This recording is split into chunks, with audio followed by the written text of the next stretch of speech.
Welcome to the Cheating and Love Tales channel. I saw everything. Everything. I hadn't seen her look at anyone that way in years. Her gaze was full of longing, an unguarded yearning I used to mistake for love. It was a Tuesday afternoon, a time when I would normally be stuck in a conference room finalizing sales reports for my real estate firm, but something told me to leave early. A small voice in the back of my mind pushed me, whispered that I needed to go to the gym on LaSalle Street, the one Sarah had recently joined. So I found myself in that cramped hallway near the treadmills, half hidden behind a dull gray pillar, watching her and him. Rob Lang, 32, tall, muscular, and wearing that too bright trainer's grin. He was close to her, closer than any personal trainer needed to be. She smiled at him. That slow, sultry smile of hers that used to light up my entire world, and my heart twisted until I could hardly breathe. In that moment, I felt as though I'd walked into an alternate reality. Everything was the same, yet the ground had shifted beneath me. My wife had found something new, someone new, and I had no idea how long this had been going on. I tried to stay calm. My mind raced with memories. Her laughter at dinner parties, the faint smell of her floral perfume on my pillow, the decades we had shared, all overshadowed by the sight of her fingertips grazing his bicep. She wore tight leggings, a fitted top, and the flush on her cheeks wasn't just from exertion. It was from excitement, from the sensation of being wanted in a way I hadn't seen her want me in a very long time. I backed away before they noticed me, my pulse hammering in my temples. The door to the locker room stood open, and I slipped inside like a man running from a nightmare. Except there was no escape. There in the mirror, I saw my own reflection. A 44-year-old with a short haircut hinting at gray, exhausted eyes that had once been a confident hazel, and a face so tense it looked almost foreign. That was the first time I witnessed them together in a public space, but it wouldn't be the last. Later that evening, I confronted Sarah, or tried to. She came home slightly late, her hair damp from a shower, her posture on edge. "Hey," I said quietly from the living room couch. She froze in the doorway.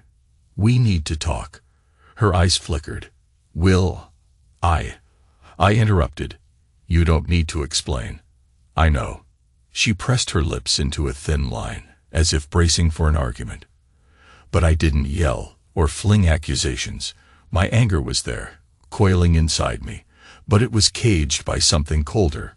Maybe shock, maybe the first step toward a deeper, more destructive rage.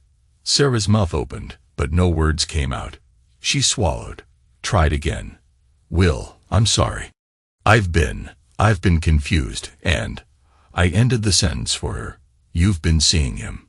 Rob Lang. Her eyes widened, then clouded with tears. Part of me, a deep part I thought had died, wanted to hold her and say it was all right, but I didn't move. Instead, I stood up. I forced myself to walk past her as if she were a stranger in my home. "I don't want to hear excuses," I said, my voice steady. "Not yet." She said my name again, more softly, but I headed to my study and shut the door. In the darkness, behind a locked door, I finally let my body shake with rage. I felt the force of it in my chest, trembling in my arms, but I stayed silent. The quiet was more terrifying than any scream I could have unleashed. That was months ago, but the seeds of her betrayal had already been planted before then. Clues had popped up like scattered breadcrumbs. The day she asked me to take an old trunk to the garage. Inside, I found a men's cigarette case, engraved with the initials RL. A swirl of questions circled in my mind, but I pushed them aside, telling myself it must have belonged to some distant relative. Then there was that birthday card that arrived at our house, a pink envelope addressed to Sarah, covered in hearts, signed "Your Love." An error, the return address said, from the secretary of a marketing agency. A simple clerical slip, Sarah claimed. Yet deep down, I suspected something more.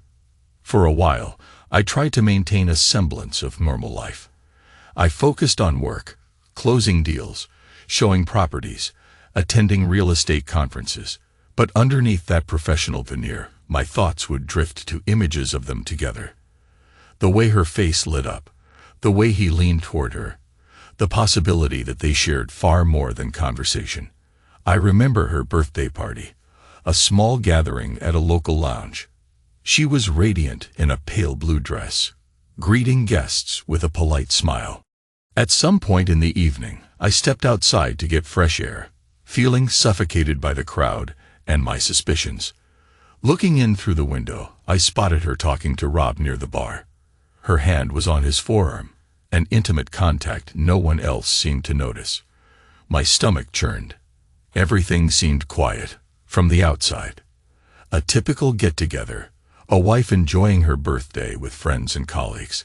Then something inside me snapped, but quietly, like a bone fracturing under too much strain. I set down my drink on the sidewalk curb, stood there watching them, and felt a wave of numbness spread through my body. The next moment, I was calm again. Just calm. I turned on my heel and headed home without saying a word to anyone. Later, Sarah texted me. "Where did you go? Are you okay?" I couldn't bring myself to answer. The next morning, I woke up early, poured myself a whiskey at dawn, and stared at that trunk in the garage. I fished out the men's cigarette case. RL. I traced the letters with my thumb, remembering the day I found it. Then I placed it on the workbench and walked away, letting it sit like a silent accusation. Days passed. I slept little, living a half-life where my wife and I existed under one roof, but avoided looking each other in the eye. At times, I wanted to explode in anger, to confront her with curses and broken plates, to release the animal inside me that howled for vengeance. But I didn't. My father once taught me that real control is found in silence, that a single quiet look can win more than 100 shouted insults. Perhaps I took that lesson too far. Eventually, the tension became unbearable. Sarah cornered me in the kitchen one weekend, desperation etched into her face. "Will, please, talk to me. We can't live like this." I faced her, feeling every muscle in my body tense. "You want to talk now? After you've handed me your betrayal on a silver platter?" Her voice trembled. "I need you to understand, it wasn't planned. Rob was. He was just a friend at first. I felt so lonely. You were always at work, or closed off when you were home. It happened gradually." I cut her off. "So that makes it okay." She threw her hands up in frustration. "No, it's not okay.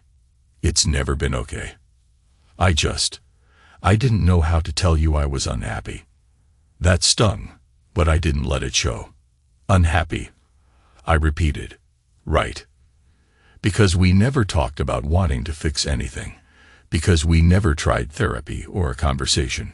Because sneaking around was simpler, right?" Sarah pressed her palms to her eyes. "I deserved that," she whispered. "But it was more than just." I finished the sentence. "Physical. You had feelings for him." She exhaled sharply, then nodded. "Yes, I felt something break inside me, but outwardly, I remained calm." The calm was terrifying, even to me. "How long?" She lowered her hands. Tears glistened on her cheeks. 6 months. Maybe 7. I can't keep doing this. Will, we can't go on like this." I stared at her, my voice hollow. "So go." She didn't move. She just stood there, tears rolling silently down her face, as if waiting for me to say something else, to show some sign of forgiveness. But no words came. After an eternity, she turned and left the kitchen. In the days that followed, I began planning my revenge. Not in a physical sense, not something as simple as a fistfight or a confrontation in a dark alley. That might have been too merciful. No, I wanted to hurt her in the same way she'd hurt me. Psychologically. I wanted to make her feel a fraction of my pain. One night, a week later, I decided to see them together again. But this time I would follow them until there was no doubt. I found Sarah's phone in the living room, browsed the calendar she always used to schedule her events. Sure enough, she had personal training session, Blocked off for that Tuesday at 2 p.m., my chest tightened, but I shoved the phone back and steeled myself. Tuesday came. I told my boss I had to check out a property. Then I waited in my car near Rob's fitness studio. Eventually, Sarah's sedan pulled up. She went inside, wearing a dark coat. I gave it 10 minutes and followed. The studio was small, discreet. A sign on the door read, "Private session in progress." I tried the door. It was locked. Something feral in me surfaced. I circled the building, found a back entrance that was propped open slightly with a rubber wedge. Someone must have stepped out for a smoke. Inside, the corridor was dimly lit. I heard faint music from behind a closed door, a rhythmic bass that matched the pounding of my heart. I crept forward and paused at a narrow window set in the door, the kind of window used in gym doors so you can see if a class is in session. They were there, all right. The music drowned out any small sounds, but my eyes told me everything. He had her pressed against a wall of mirrors, their bodies close, too close. She tilted her head back, her lips parted, and he bent his head to kiss her neck. The sight of her arching her back, of him gripping her waist, that moment was burned into my mind. I could have turned away, but I didn't. I forced myself to watch, to imprint every second in my memory. An erotic charge filled the air, and though I felt nauseated, I couldn't deny the power of it. My wife, with another man, openly, passionately. My throat clenched. I saw her slip a hand around his neck, her eyes close, her body responding as if this was the only thing she wanted. My eyes stung.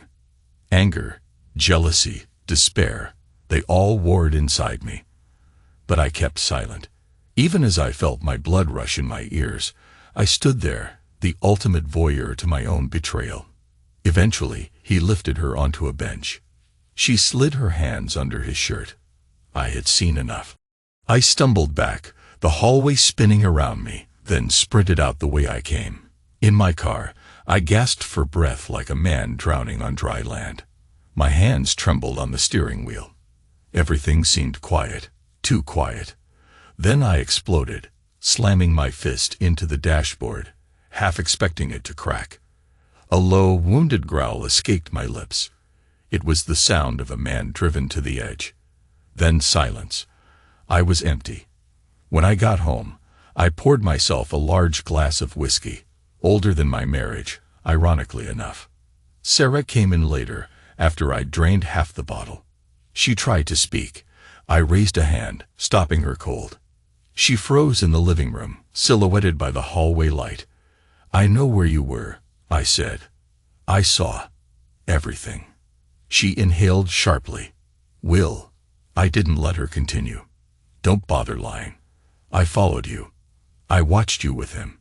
Her face twisted in anguish, but she said nothing. It was as if we both understood the futility of words. I took another swig of whiskey.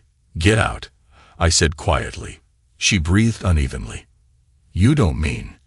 I slammed the glass on the table, whiskey sloshing over the rim. "Don't tell me what I mean." My voice thundered through the room, echoing off the walls. For a moment, her eyes flashed with anger, but then she lowered her gaze, shoulders slumped. "I'll stay in the guest room," she whispered, turning away. "Sarah," I said, voice gravelly. She paused, hand trembling on the banister. "After this, you are no longer mine." She said nothing and disappeared upstairs. My outburst had left me drained. I collapsed onto the couch, letting the tears come at last. They were silent tears, the kind that come from a deep well of pain and anger combined, the kind no one else can see if they're not looking. Time passed in a haze. I drafted emails I never sent, typed out texts to her or to him. Vile, hateful texts, then deleted them. Part of me wanted to ruin his life, to expose him as a homewrecker, plaster his face all over social media, sabotage his business. Another part of me wanted to spare myself the humiliation and fade into the background like nothing had ever happened. Then I remembered the trunk in the garage, the cigarette case with RL, the old Barrett that once belonged to Sarah when we first started dating. I realized just how long I'd been ignoring the signs, the slow disintegration of our relationship.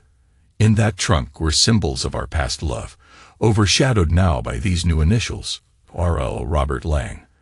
A savage idea surfaced. If Rob treasured his new fitness venture, maybe I could poison it. Maybe I'd approach every friend, every colleague, every investor, and warn them about his reckless behavior. Perhaps I could spin a rumor that he was doping his clients or inflating his credentials. Something petty, maybe even false, but enough to destroy the illusions he'd built. I let that fantasy simmer for days, fueling me when I woke up in the morning to face another round of stilted silence at home. But every time I got close to actually doing it, to making those calls or sending those messages, something stopped me. A small flicker of conscience, or maybe just the sense that it wouldn't fix anything. The man I'd become was already broken, undone by the knowledge of my wife's betrayal. Her face haunted my dreams, always looking over my shoulder at someone else. Meanwhile, Sarah and I coexisted in the same house, a silent dance of avoidance. When we crossed paths, she'd stare at me with those brown eyes filled with regret. But I offered nothing in return. No rage, no forgiveness. Just emptiness. One Sunday evening, I confronted her in the hallway as she was folding laundry, trying to act normal. "I want to know everything," I said. She blinked. "Everything?" I nodded slowly. How it started. Why it started. The moments you slipped away. The lies you told me. "I want you to say it." She swallowed hard, setting down a stack of towels. "It started last year. I met him at a marketing event. He was offering a free training session as a promotional deal. We got coffee afterward, just talking about fitness goals." She paused, searching my face. "Then we started texting. Innocent at first, I swear. But we clicked. Or at least I thought we did. I felt alive in a way I hadn't in years. My chest constricted. "Keep going." She nodded, her voice breaking.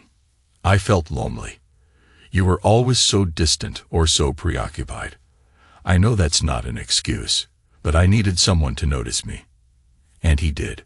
One night, after an event, he offered me a ride home. It was raining. We ended up talking in his car for hours. At some point, he kissed me. I didn't stop him. I exhaled, clenching my fists. And then, her face crumpled. We started meeting secretly. Hotels, sometimes his place. I told you I was working late. It was wrong, but it gave me something I thought I couldn't get from you anymore. It felt like she was driving a knife deeper with every sentence. I shook my head, feeling both numb and boiling inside. "Why not tell me you wanted a divorce?" She closed her eyes.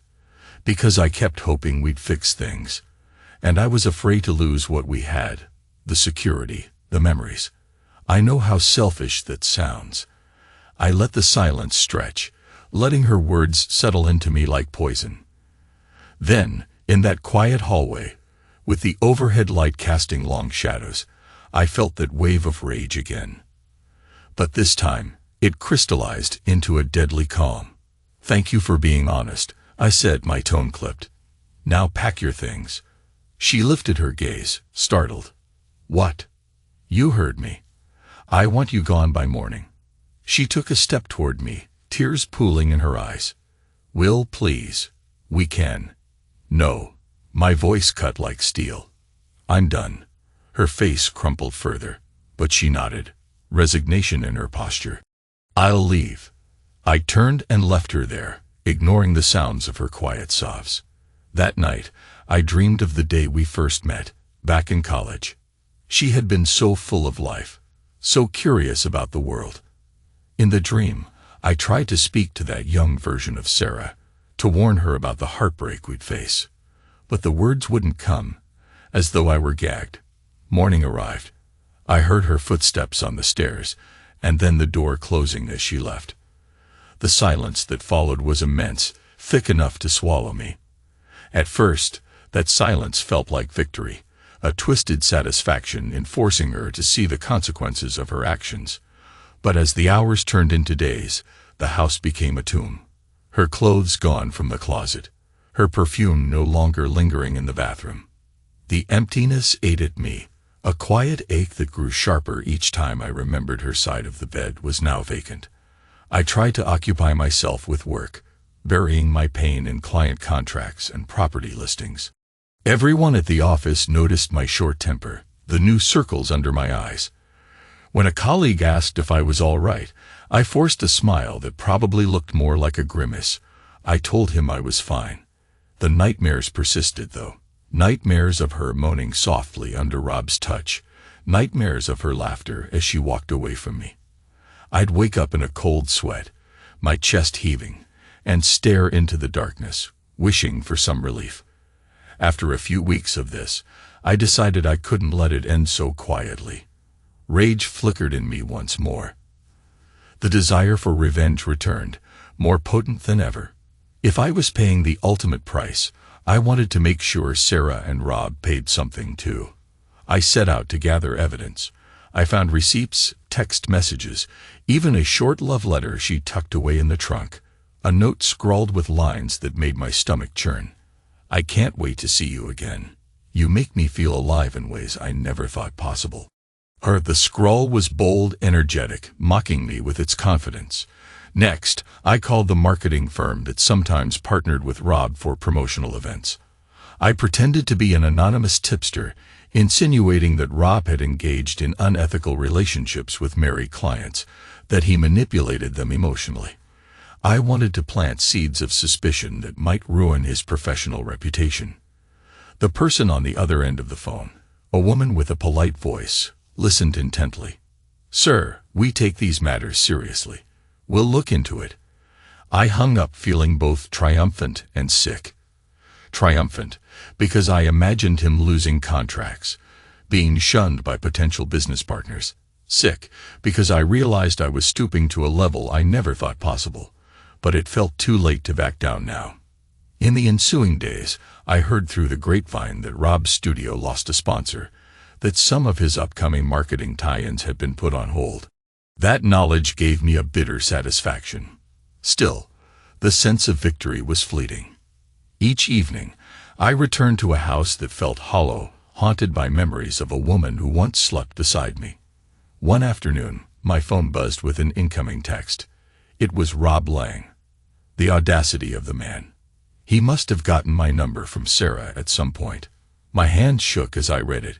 "Rob, we need to talk. Face to face. Please." My gut twisted. For a moment, I considered ignoring him, but some dark part of me wanted the confrontation. I needed to see him, to test the limits of my anger, to maybe finish this once and for all. I typed back a curt, "Where?" He suggested a local coffee shop near his studio. When I walked in, I spotted him immediately. He wore a black t-shirt stretched over a muscular frame. He stood up, and I could see the tension in his jaw. As soon as I approached the table, he extended a hand in a forced gesture of respect. I stared at that hand, then sat down without shaking it. He sighed, sat across from me. "Will," he began, voice soft. "I'm sorry. For everything. I never wanted this toe." I cut him off. "Spare me. What do you want?" He flinched, then tried again. I know you're upset. I'm not proud of what happened with Sarah. I just wanted to apologize face to face, man to man." My laugh was cold. "Man to man. You slept with my wife. You think a coffee shop apology will fix that?" He rubbed a hand across his forehead, clearly uneasy. "No, I don't. But please, let me explain. Sarah told me you two were practically done. That you..." I interrupted, voice low. "You believe that?" He paused, eyes shifting away. "Yes. And I know it was naive. I fell for her, though, and I believed she was telling me the truth. I never wanted to break up a marriage." I clenched my fists under the table. "Then what exactly did you think you were doing?" He sighed. "I was in love, I guess, or infatuated. I didn't think about the consequences." Anger flared in me again, but behind it, I felt something resembling pity. He looked genuinely torn, shoulders slumped. But I'd come too far to back down. He swallowed.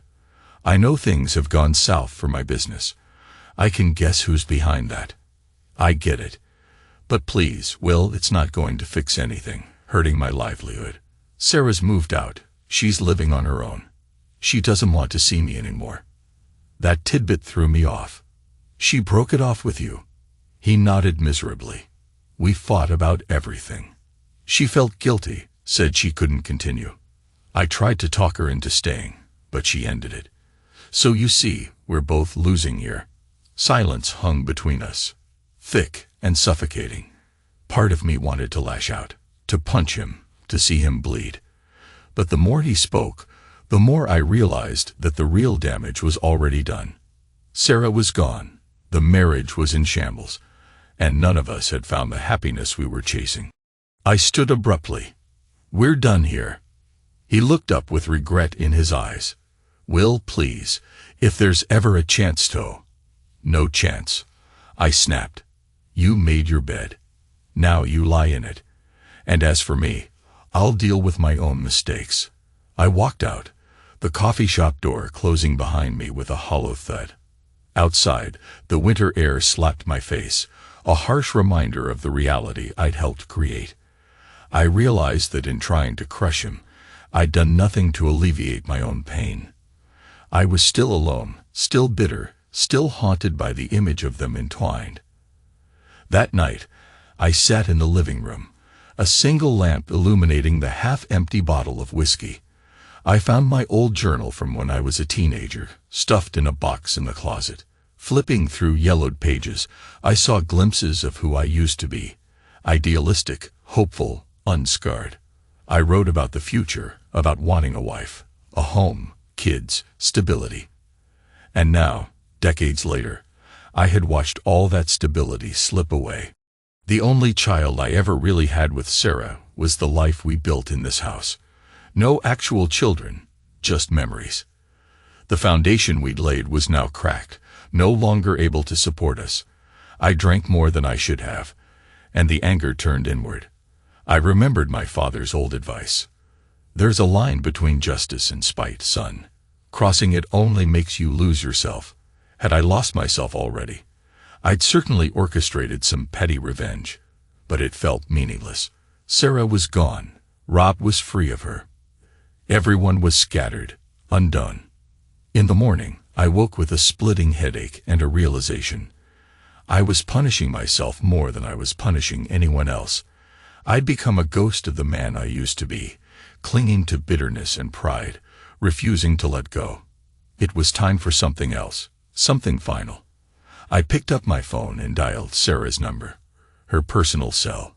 She answered on the second ring, sounding cautious. Will? I breathed in. We need to meet. A pause. Okay. Where? I named a small diner near the edge of the city, a place we used to frequent in our early years of marriage for Sunday brunch. She agreed. She arrived in a black coat, her hair pulled back in a simple ponytail. She looked tired, eyes puffy as if from crying. When she saw me, she offered a small, wary smile. Hi. I gestured for her to sit. We ordered coffee, said nothing until the waitress left. Then I spoke, voice calm and measured. I'm sorry for how I acted. I was hurting. Still am. She blinked, tears gathering. Me too. I stared at my hands, then forced myself to look up. I pushed you away, maybe for years, without realizing it. We both know we can't go back to how it was. She lowered her gaze. No, we can't. We sat like that for what felt like an eternity. Finally, I said, I need you to sign divorce papers when I get them drawn up. I'm not trying to punish you anymore. I just need to move on. You have your life, I have mine. Her eyes filled with tears. I understand, she whispered. I swallowed hard. I loved you. Once. She nodded, her voice breaking. I know. I loved you too. For a moment, I thought I might cry, but instead, I just felt empty. The pain of silence welled up, so I forced myself to speak. I'll pay for the attorney. I just want closure. She reached across the table tentatively, as if to touch my hand. I pulled away. Her face fell, but I couldn't bear the physical contact. Not now. We parted outside the diner, the January wind biting at our faces. She started to say something, maybe an apology, maybe a last farewell. I cut her off gently. It's done. She nodded, tears on her cheeks. Then she walked away, hands stuffed in her coat pockets. I watched her leave, remembering how once, long ago, we used to share secrets and kisses in the back booth of that same diner, planning our future. We'd never planned for this. In the weeks that followed, we sorted out the formalities. I moved into a smaller apartment in the heart of Chicago, near enough to the hustle of the city that I felt less alone. Sarah stayed with a friend temporarily. Eventually, she found a place of her own, presumably financed by her stable marketing job. Rob, for all I knew, tried to salvage his business. I heard from mutual acquaintances that he was still operating, but on a diminished scale. The day I signed the divorce documents, I sat in my near-empty apartment, staring at the boxes of my old life. A wave of memory washed over me. The trunk, the letter with hearts, the betrayal. Then I closed my eyes, took a deep breath, and signed. A strange calm settled over me, even as a sorrow gnawed at my heart. I was letting her go, letting everything go. My revenge had already run its course. I'd caused damage, but in the end, I was the one who felt the darkest weight. If I'm honest, even now I'm not sure I'm free of it. The scars remain. But that evening, as I took a long walk by Lake Michigan, the brisk air stinging my face, I felt a hint of hope for the first time in months. Everything seemed quiet again. The water gently lapping the shore, the wind rustling through the trees. No more explosions of anger, no more throbbing jealousy. I was empty, perhaps, but in that emptiness was a sense of raw possibility. Yes, I paid for it in ways I never anticipated. My marriage, my sense of self. Yet I was alive, unchained from the secrets and illusions that had weighed me down for so long. In letting go of my hatred, I found a strange peace. Sometimes I think back to the day I saw them together in that gym. The moment that shattered my illusions. The memory still hurts, but it also serves as a reminder. We break, we mend, and we learn to carry our scars. My story has changed irrevocably, and I won't pretend I emerged unscathed. But for the first time in a long while, I'm facing tomorrow without the burden of false hope or festering rage. And that, I suppose, is the truest kind of freedom.